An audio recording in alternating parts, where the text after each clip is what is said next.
পরের খবরে নজর রাখবো। কনকনে ঠান্ডার মধ্যে আজও পথে এসএলএসটি চাকরি প্রার্থীরা। বুধবার সমাধান সূত্র চেয়ে বিচারপতি অভিজিৎ গঙ্গোপাধ্যায়ের বাড়ির সামনে হাজির হন এসএলএসটি চাকরি প্রার্থীরা। আপনারা সেই ছবি দেখেছেন। গতকাল আমরা এই খবর আপনাদের সামনে পরিবেশন করেছি। এই এসএলএসটি চাকরি প্রার্থীরা তারা অভিজিৎ গঙ্গোপাধ্যায়ের বাড়ির দ্বারস্থ হয়েছিলেন, যদিও এই আইনজীবী তাদের জানিয়েছেন আইনি পরামর্শ নেওয়ার জন্য, এবং সেক্ষেত্রে আইনি পথেই যাতে তারা এগোন, তারা অবশ্যই তাহলে ন্যায় পাবেন, এমনটাই তিনি পরামর্শ দিয়েছিলেন। তবে আজও কনকনে ঠান্ডার মধ্যে পথে এসএলএসটি চাকরি প্রার্থীরা। আমরা সরাসরি চলে যাব, আমাদের প্রতিনিধি দেবরাজ হালদার আমাদের সঙ্গে সরাসরি ধর্মতলা থেকে রয়েছেন। দেবরাজ, আমরা গতকাল এক ছবি দেখেছিলাম, অভিজিৎ গঙ্গোপাধ্যায়ের দ্বারস্থ হয়েছিলেন এসএলএসটি চাকরি প্রার্থীরা, এবং সেক্ষেত্রে এই বিচারপতি তিনি কিন্তু আইনি পরামর্শ নেওয়ার একটা বলা যায় তিনি নির্দেশ দিয়েছিলেন। সেক্ষেত্রে দাঁড়িয়ে এখন এসএলএসটি চাকরি প্রার্থীরা তারা কি পদক্ষেপ করবেন, কি দাবি তাদের? দেখো, এই আন্দোলন আজকের নয়, প্রায় হাজার দিনে পড়েছে। কোনো আন্দোলন এই গান্ধী মূর্তির পাদদেশে, কখনো বা আবার মাতঙ্গিনী হাজরার পাদদেশে, অর্থাৎ ধর্মতলার বিভিন্ন চত্বরে কিন্তু এই ছবি কিন্তু আজ পরিচিত। বিভিন্ন সময় বিভিন্ন জায়গায় ধর্ণা মঞ্চে তাদের প্রতিবাদ করতে দেখা যায়। কখনো বা আবার রাজ্যের মুখ্যমন্ত্রী মমতা বন্দ্যোপাধ্যায়ের বাড়ির সামনে দেখা যায়, কখনো বা আবার নবান্নে, কখনো বা আবার কোনো প্রশাসনিক দপ্তরে দেখা যায়।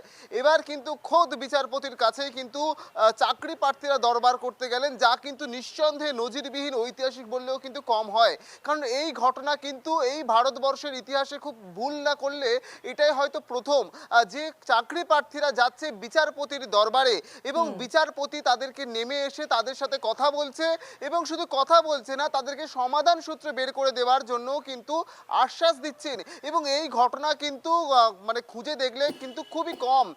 সেক্ষেত্রে অভিজিৎ গঙ্গোপাধ্যায়ের ভূমিকা চাকরি প্রার্থীদের কাছে যথেষ্টই কিন্তু তাৎপর্যপূর্ণ।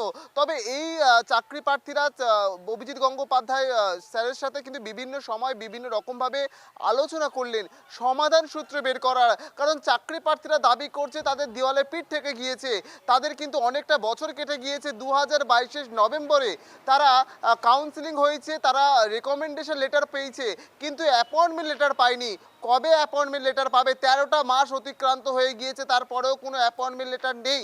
এই চাকরি প্রার্থীরা এবার কিন্তু বিচারপতির দরবারে তারা কিন্তু হাজির হয়েছিলেন, এবং সেখানে এনকেটিভির পক্ষ থেকে এই চাকরি প্রার্থীদের হয়ে আমি প্রশ্ন করেছিলাম, এবং সেখানে কিন্তু চাকরি প্রার্থীদের উদ্দেশ্যে সমাধান সূত্র, একের পর এক সমাধান সূত্র তিনি কিন্তু বলেছেন।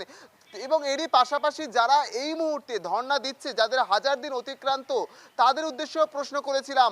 তিনি কিন্তু জানালেন যে তারা যারা আমরা আসবো তোমার কাছে। আমরা এই মুহূর্তে একবার শুনে নেব, আদালতের দরজা ঘুরেই চলেছেন তারা, চাকরি কিছুতেই মিলছে না, এই নিয়ে যে আলোচনা সভা গতকাল হয়েছিল এনকেটিভির পর্দায়, সেখানে বসে রীতিমতো কেঁদে ফেললেন ঝাটু হালদার। দেখুন সে ছবি। নাম করে আমরা স্কুল পেয়েছি, প্রত্যেকের নামের পিছনে আমাদের কিন্তু স্কুল আছে, রেকমেন্ডেশন পেয়েছি, কিন্তু তবুও জানি না কোন অজানা কারণে আমাদের একটা আইনি জটিলতার মধ্যে ফেলে দেওয়া হয়েছে, আমরা কিছুই বুঝতে পারছি না। তাই আমরা যে অভিজিৎ বাবু আমাদের কাছে দেবতা তুল্য, উনি অনেক আমাদের মানে আইনি পরামর্শ দিয়েছেন বা দিচ্ছেন। বিগত যারা 9-10, যিনি সোমা দাস, উনিও চাকরি পেয়েছেন। তাই আমাদের কোনো আইনি জটিলতা নেই, এসএন পোস্টে আমাদের কোনো জটিলতা নেই। তাই আমরা চাইছি যে 11 মাস ধরে আর আমরা কত এই পথে ঘুরে বেড়াবো, এই বেকারত্বের জ্বালা আর সইতে পারছি না। বাবা মা বৃদ্ধ, বাবা মাকে দুমুঠো হয়তো বহুত কষ্ট করে টিউশন পড়িয়ে সংসার চালাই। আজ আমরা যোগ্য জেনুইন ক্যান্ডিডেট, আমাদের ওয়ার্ক আর ফিজিক্যালে কোনো কেস নাই, কোনো আইনি জটিলতা নেই। একেবারে আপনাদের শোনাচ্ছিলাম চাকরি প্রার্থী ঝাটু হালদার, তিনি যে দাবি করছিলেন। আমরা চলে যাব, আমাদের প্রতিনিধি দেবরাজ হালদার আমাদের সঙ্গে সরাসরি রয়েছেন। দেবরাজ, আমরা চাকরি প্রার্থীদের বক্তব্য শুনলাম। ঝাটু হালদার তিনি রীতিমতো কেঁদে ফেললেন, তিনি বললেন তাদের কোনো আইনি জটিলতা নেই, তাদেরকে আইনি জটিলতার মধ্যে ফেলা হয়েছে।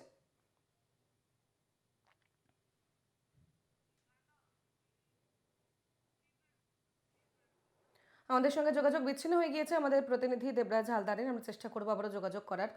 যে ছবি আপনাদের একটু আগে দেখাচ্ছিলাম, ঝাটু হালদার চাকরি প্রার্থী, তারা তিনি রীতিমতো কেঁদে ফেললেন, বললেন এতদিন ধরে তারা দ্বারস্থ হচ্ছেন প্রশাসনের, তারপরেও চাকরি মিলছে না তাদের।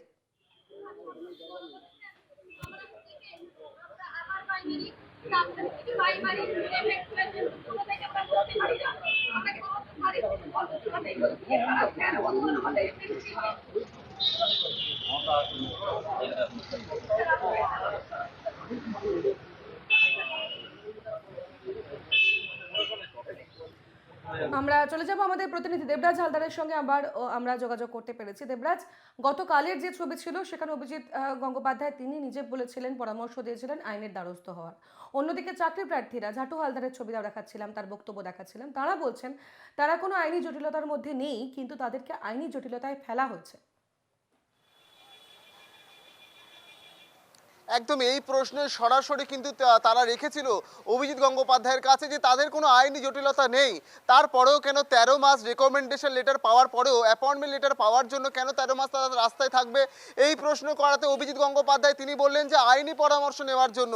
তার দিক থেকে তারা প্রশ্ন করেছিল সুপার নিউমারি পোস্টে তারা রেকমেন্ডেশন লেটার পেয়েছে, তাহলে অ্যাপয়েন্টমেন্ট লেটার দিতে এত দেরি কোথায়। তবে এই প্রশ্নের উত্তর কিন্তু বিচারপতি গঙ্গোপাধ্যায় বলেছে আমি কোর্টে গিয়ে বা আমার এজলাসে বসে আমি এর উত্তর দেব, আমি এই মঞ্চে দাঁড়িয়ে বা এই অবস্থায় কিন্তু আমি উত্তর দেব না। অর্থাৎ কোথাও একটা বিচারপতি গঙ্গোপাধ্যায় কিন্তু আশ্বাস দেওয়ার জায়গা কিন্তু তৈরি করেছে এবং তাদের আশ্বাস দিচ্ছে যে সমাধান সূত্র বের করা সম্ভব।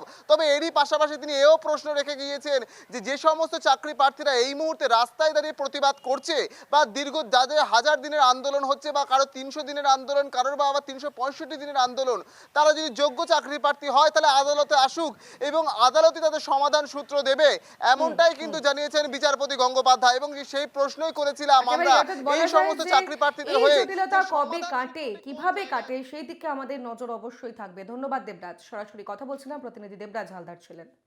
ডকুমেন্টেশন পেয়ে গেছে? হ্যাঁ স্যার, স্কুলের নাম পেয়ে গেছে? হ্যাঁ স্যার।